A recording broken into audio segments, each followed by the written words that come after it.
Bapak, Ibu, dan rekan-rekan yang berbahagia, pertama-tama kami mengucapkan terima kasih atas kehadirannya untuk mengikuti kegiatan pembinaan penatausahaan BUMN ini yang dilaksanakan secara daring melalui aplikasi Zoom Meeting. Kegiatan ini merupakan kegiatan pembinaan yang baru pertama kali dilakukan secara daring yang melibatkan seluruh operator simak BUMN dan persediaan dan didampingi oleh pada sebagian pengelolaan keuangan dan BUMN kantor wilayah masing-masing. Kegiatan pada kesempatan yang berbahagia ini, kami ingin berbagi pengalaman dalam penatausahaan BUMN yang diharapkan dapat meningkatkan pemahaman rekan-rekan sekalian terkait penatausahaan BUMN guna mewujudkan laporan BUMN yang berkualitas di setiap jenjang, mulai dari tingkat satuan kerja sampai tingkat kementerian, serta dapat mempertahankan opini wajar tanpa pengecualian. Kegiatan ini juga kami laksanakan adalah sebagai wadah diskusi, mudah-mudahan dapat membawa manfaat bagi Bapak, Ibu, dan rekan-rekan operator, khususnya bagi operator yang baru berkecimpung dalam BUMN.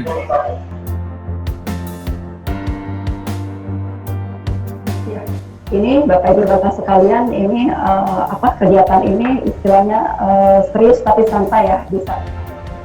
Ya, terkait dengan penatausahaan BUMN, nanti ini ada beberapa poin akan kami sampaikan, poin-poin besarnya terkait nanti akan kami sampaikan dasar hukum utama dari pelaksanaan penatausahaan BUMN, ruang lingkup dan objek, juga ada pelaksana penatausahaan BUMN, ada sanksi-sanksi, pemutakhiran dan rekonsiliasi, dan terkait pembukuan, inventarisasi, dan pelaporan yang merupakan siklus dari penatausahaan BUMN. Baik, lanjut.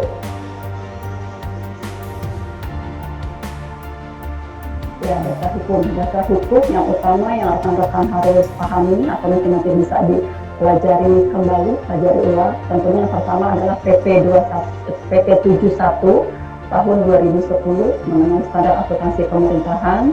Lalu selanjutnya PP 28 itu perubahan dari PP 27 tentang pengelolaan barang milik negara atau daerah. Ini memuat tentang siklus pengelolaan BUMN dari perencanaan kebutuhan, pengadaan, penatausahaan sampai dengan penghapusan maupun pemindahan.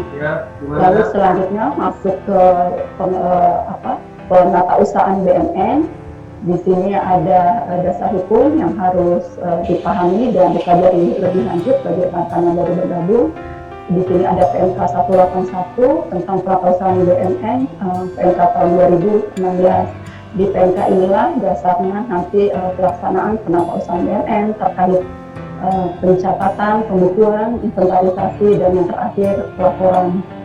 Lalu di samping itu juga yang menjadi pedoman dalam pelaksanaan penatausahaan BUMN adalah PMK 99 tahun 2017 tentang administrasi pengelolaan hibah, di mana nanti biasanya rekan-rekan mendapat hibah masuk dari Pemda maupun dari swasta atau perorangan. Di sini bisa ada panduannya terkait dengan administrasi pengelolaan hibah. Lalu selanjutnya yang terakhir adalah ada keputusan Menteri Kumham di tahun 2017 mengenai kebijakan akuntansi berbasis aktual Kumham. Lalu lanjut. Nah, ruang lingkup dari kegiatan penatausahaan BUMN itu ada 3. Pertama, pembukuan, di mana berdasarkan PMK 181 tadi, pembukuan itu adalah kegiatan pendaftaran dan pencatatan BUMN ke dalam daftar barang menurut penggolongan dan kodifikasi barang. Jadi pembukuan ini dimaksudkan agar semua BUMN yang berada dalam penguasaan pengguna barang maupun kuasa pengguna barang tercatat dengan baik. Begitu nanti diharapkan dari pembukuan yang tercatat dengan baik akan tersedia data BUMN yang baik dan terwujudnya tertib administrasi BUMN yang efektif, efisien, optimal, dan akuntabel. Lalu selanjutnya adalah inventarisasi, yaitu melakukan kegiatan penyusunan dan penyampaian laporan BUMN secara periodik. Maksud dari inventarisasi ini adalah untuk mengetahui jumlah dan nilai serta kondisi BUMN yang sebenarnya baik yang berada dalam penguasaan pengguna barang maupun kuasa pengguna barang. Nah, tujuannya ini juga agar seluruh data terkait BUMN secara baik dalam upaya mewujudkan tertib administrasi dan tertutup, juga untuk nantinya mempermudah pelaksanaan pengelolaan BUMN. Nah, terkait dengan inventarisasi ini memang yang seperti yang disampaikan pada awal pembukaan Pak Kabak, memang masih terdapat temuan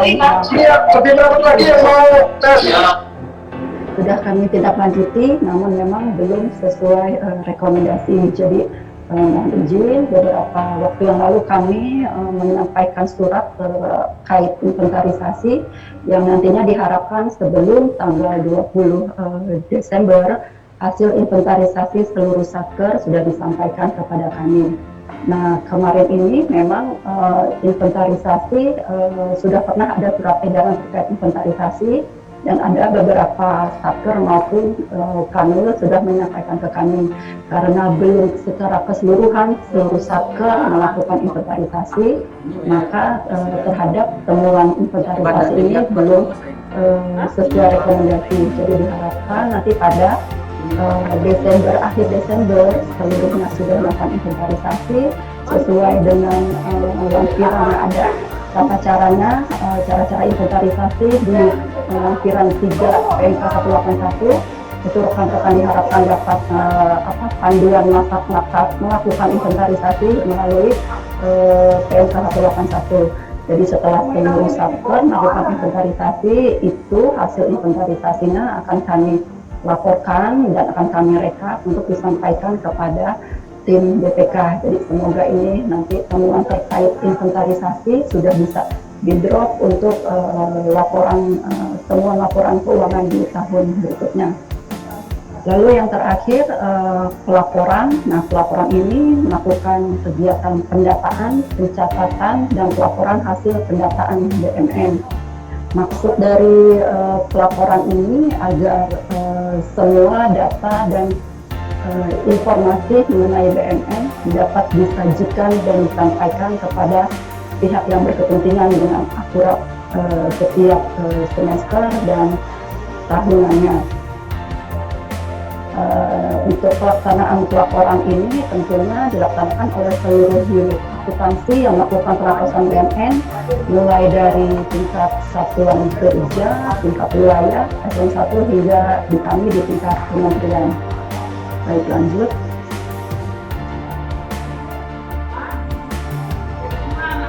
Ini klasifikasi objek, apa saja yang menjadi objek dalam pengawasan BUMN. Yang pertama tentunya aset lancar.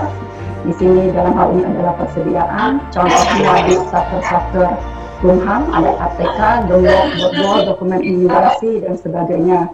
Lalu juga aset tetap di sini tanah, peralatan mesin, gedung bangunan, JIJ, aset tetap lainnya dan KDP. Lalu juga yang menjadi objek penatarusan juga ada aset lainnya, yaitu aset kemitraan dengan pihak ketiga, ada aset tak berwujud dan aset tetap yang dihentikan dari penggunaannya. Lalu lanjut.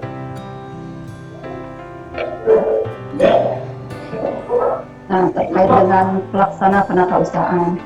Penatasan BUMN di lingkungan Kumham itu dilakukan oleh setiap tingkatan unit kerja sesuai dengan struktur organisasi di lingkungan Kumham.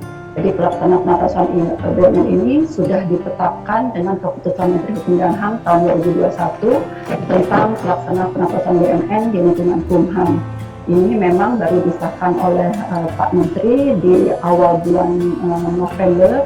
Jadi nanti dalam waktu dekat akan kami share kepada Bapak Ibu rekan-rekan Kanwil untuk diteruskan juga kepada rekan-rekan satker. Jadi nanti pendistribusian capnya terkait pelaksanaan penatausahaan BUMN juga nanti disertai dengan pedoman penatausahaan BUMN yang juga baru kami perbaharui. Jadi memang sudah pernah ada pedoman penatausahaan BUMN yang lalu, dan pada tahun ini di bulan November ini juga sudah rampung disusun dan akan segera kami sampaikan juga kepada seluruh kanwil. Baik, lanjut.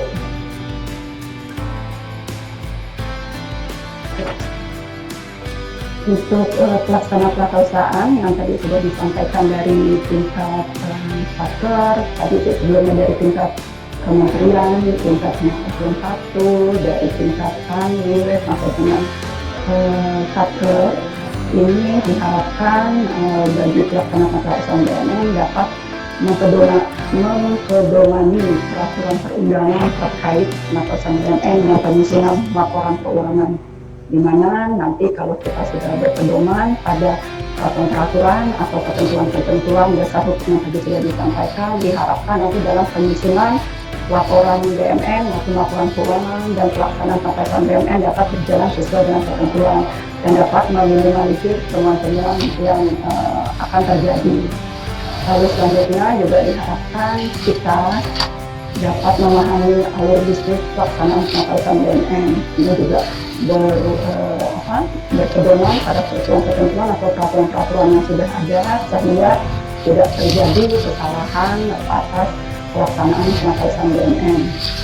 Lalu selanjutnya memahami fungsi dan penggunaan aplikasi persediaan Simak BUMN dan Siman yang itu kedepannya ada aplikasi sakti ya terkait dengan mungkin ada suara yang bocor gimana ya.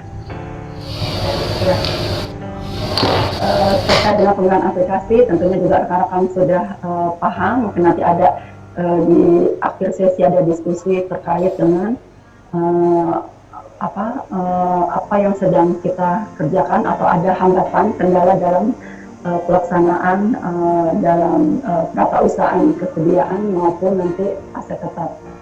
Lalu yang terakhir mengkoordinasikan pelaksanaan terkait penyusunan, rekonsiliasi dan pelaporan BUMN. Lanjut. Ini masuk ke alur dari perusahaan BUMN. Yang pertama pembukuan, tadi sudah disampaikan sebelumnya. Untuk pelaksanaan perusahaan BUMN di kegiatan pembukuan ini agar mendaftarkan dan mencatat BUMN ke dalam daftar barang menurut penggolongan dan kodifikasi barang. Nah, jenis kegiatan dari pembukuan ini yang pertama ada penggunaan BUMN, pemanfaatan BUMN, pemindahan BUMN, dan penghapusan BUMN. Jadi penting untuk diperhatikan bahwa pintu pertama untuk nanti kita mengetahui data BUMN apakah sudah tercatat, apa sudah digunakan, sudah dimanfaatkan, ataupun nantinya pada siklus pengelolaan BUMN yang terakhir itu ada pemindahan maupun penghapusan. Nah, bentuk daftar barangnya ini bisa kita lihat bersama bahwa untuk di tingkat Satker, kuasa pengguna barang, ada yang namanya hasil dari pembukuan, ada buku barang kuasa pengguna intrakompatibel, ada juga ekstra, barang bersejarah, nanti ada buku barang kuasa pengguna persediaan, dan ada buku barang kuasa pengguna KDP. Selanjutnya, terkait inventarisasi, ini juga diharapkan ya sesuai ketentuan memang melakukan inventarisasi atau opnam fisik untuk BUMN berupa persediaan dan KDP sekurang-kurangnya 1 tahun sekali. Namun untuk kebutuhan dalam pelaporan, di mana kita melakukan pelaporan secara semesteran dan tahunan, jadi di sini minimal harus dilakukan opstik itu wajib, bukan minimal ya wajib, hukumnya 2 kali dalam setahun, yaitu di periode akhir laporan di 30 Juni dan 31 Desember. Lalu juga di sini melakukan inventarisasi untuk BUMN selain persediaan dan KDP minimal 5 tahun sekali. Dan ini ada yang dikecualikan dari ketentuan dimaksud. Jadi BUMN berupa persediaan untuk diserahkan kepada masyarakat atau Pemda yang sudah tidak berada dalam penguasaannya tapi belum mendapatkan persetujuan pemindahan tidak dilakukan inventarisasi. Lalu sebelum melakukan inventarisasi juga di pengguna barang menyampaikan rencana pelaksanaan inventarisasi selain persediaan dan KDP kepada pengguna barang. Jadi di sini rekan-rekan sebelum melakukan itu sekarang sudah mulai melakukan inventarisasi. Yang pertama memang harus melaporkan kepada pengelola barang, dalam hal ini KPKNL. Jadi ada pemberitahuan sebelumnya bahwa akan dilakukan inventarisasi, yang nantinya hasil inventarisasi ada ditemukan misalnya barang berlebih atau mungkin juga barang rusak atau sebagainya, ini nanti untuk perlakuan atau kita minta solusi dan arahan selanjutnya setidaknya dari pengelola barang KPKN sudah mengetahui. Lalu dari hasil invent itu juga nantinya akan harus kita laporkan kepada pengelola barang paling lama 3 bulan setelah selesainya inventarisasi. Lalu selanjutnya pengguna barang melakukan pendaftaran, pencatatan atau pemutakhiran data barang berdasarkan hasil event. Hasil event itu kan ada beberapa form yang harus diisi. Nanti dari hasil form itu dilaporkan kepada KPKML, lalu kita melakukan pemutakhiran data barang. Ada poin selanjutnya, yaitu dikecualikan dari ketentuan yang di atas tadi, laporan hasil event berupa persediaan dan KDP dalam rangka pembuatan laporan BMN dilaksanakan oleh pengguna barang sesuai periode laporan, dan pengguna barang bertanggung jawab penuh atas kebenaran material dari laporan hasil pelaksanaan inventarisasi. Dan di sini juga untuk kegiatan inventarisasi memang kami dalam surat kami hanya kami minta dilaporkan rekap hasil inventarisasi, namun untuk seluruh satker diharapkan dapat melakukan inventarisasi sesuai dengan pedoman yang ada di dalam PMK 181, dan diharapkan juga untuk Bapak Ibu rekan-rekan di kantor wilayah dapat memonitor atau paling tidak sudah mempunyai soft copy dari laporan keseluruhan satker di lingkungannya, apakah itu nanti sudah ada SK-nya, sudah ada surat surat pernyataan dari kepala satkernya terkait kebenaran dari hasil inventarisasi. Karena di kami juga tidak bisa mengawal secara langsung pelaksanaan inventarisasi, paling tidak untuk meyakini bahwa inventarisasi sudah dilakukan dengan baik dan benar, ada dari surat pengantar, paling tidak ya surat pengantar dan pernyataan dari kepala satker bahwa sudah benar dilaksanakan inventarisasi. Baik, lanjut. Ini terakhir terkait pelaporan, di mana untuk jenis pelaporan sesuai dengan tingkat pengguna barangnya dari tingkat UAKPB. Di sini wajib menyusun laporan barang pusat pengguna semesteran dan tahunan. Di tingkat wilayah juga sama, tingkat unit eselon 1 sama, dan di kami di tingkat unit akuntansi pengguna barang, tingkat kementerian ada menyusun beberapa laporan selain dari laporan semesteran, laporan tahunan, ada juga laporan auditif yang di dalamnya juga tercantum laporan PNBP. Di dalam laporan auditif ini memang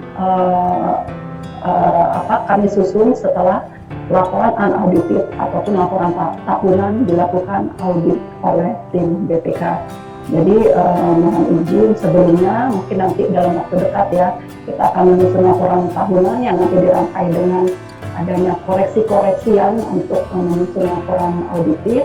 Jadi diharapkan nanti kerjasamanya Bapak Ibu rekan-rekan sekalian terkait dengan penyusunan laporan auditif, di mana memang mohon maaf sebelumnya kami nanti akan mungkin sedikit atau bisa juga banyak menyita waktu kerja Bapak Ibu rekan-rekan terkait nanti konfirmasi atau penyediaan data. Dan di kami pun memang untuk mungkin teman-teman yang sudah lama membidangi BMN ya sudah paham sekali bahwa memang karena keterbatasan waktu tentunya juga dalam menyusun laporan keuangan yang di dalamnya tentunya adalah laporan BMN, ini ada beberapa hal yang harus segera ditindaklanjuti. Jadi juga kami mengucapkan terima kasih selama ini kerjasamanya sudah baik ya rekan-rekan yang dikoordinir oleh Kanwil untuk membantu kami dalam penyusunan laporan barang pengguna di tingkat kementerian. Sehingga nanti tentunya juga hasil dari laporan keuangan ini memberikan kontribusi yang baik untuk kementerian, sehingga nanti kita semua dapat mempertahankan, dapat berkontribusi dalam mempertahankan WTP. Baik, lanjut. Ini ada kegiatan pemutakhiran dan rekonsiliasi, di mana memang sudah tidak asing lagi dilakukan tiap semester pemutakhiran dan rekonsiliasi untuk rekon untuk tahunan tentunya di bulan Februari atau sebelum bulan Februari teman-teman sudah melaksanakan rekonsiliasi dan untuk semester 1 di bulan Juli. Dan di dalam penetapan rekonsiliasi ini kita wajib memperhatikan 3 hal ini.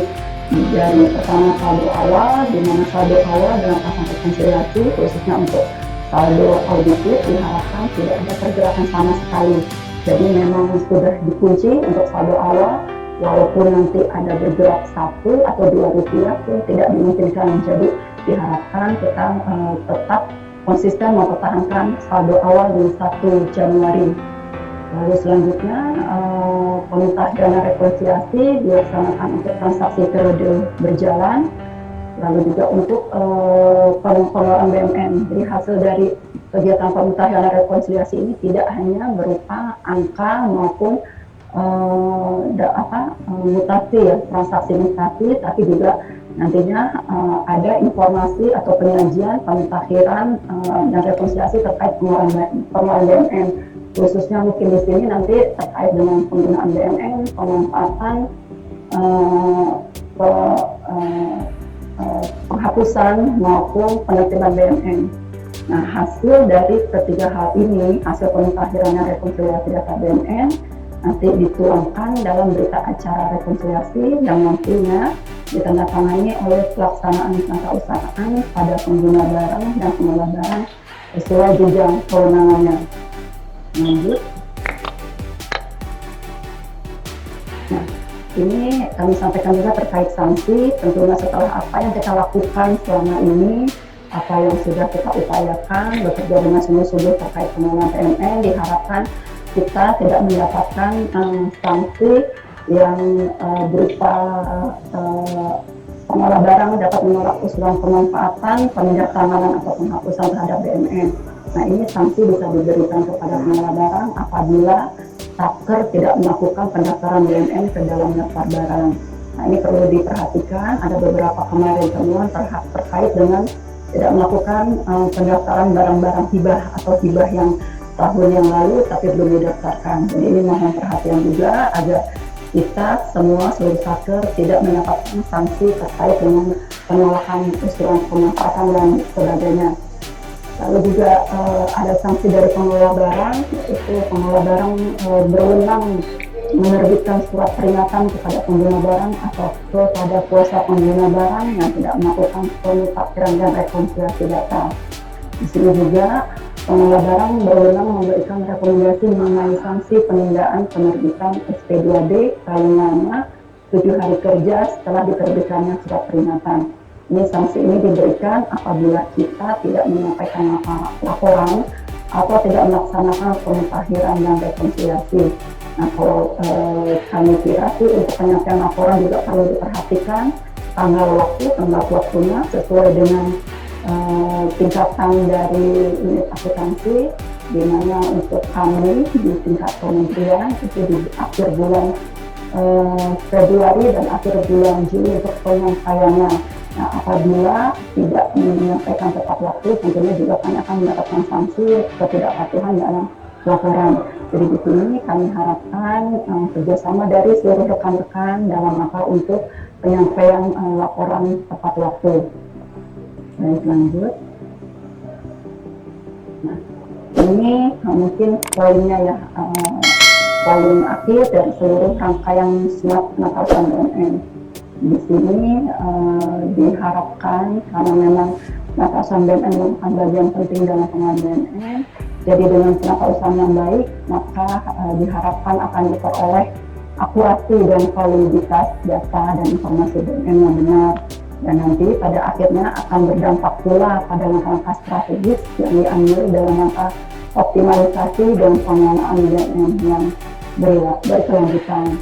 Di sini ada kami berikan catatan ya atau uraian bahwa penatasan ini penting untuk dilakukan karena yang pertama untuk kita lakukan pembukuan atau pendapatan dengan tertib berdasarkan dokumen sumber dan data dokumen yang memadai supaya nanti tidak ada selisih lagi, khususnya untuk barang-barang hibah yang belum dibukukan agar juga mendapat perhatian dari rekan-rekan ataupun barang-barang dari dropping unit eselon 1. Lalu secara periodik minimal sekali dalam setahun lakukan invent aset secara menyeluruh untuk mengetahui jumlah, lokasi, kondisi, dan keberfungsian secara pasti. Lalu selanjutnya menyusun laporan aset secara memadai dan informatif, dan tentunya harus menyampaikan dengan tepat waktu. Dan terakhir, melaksanakan wasda BMN secara berkala dan berkesinambungan untuk meminimalisir potensi permasalahan yang mungkin terjadi dari pengelolaan BMN. Baik, lanjut.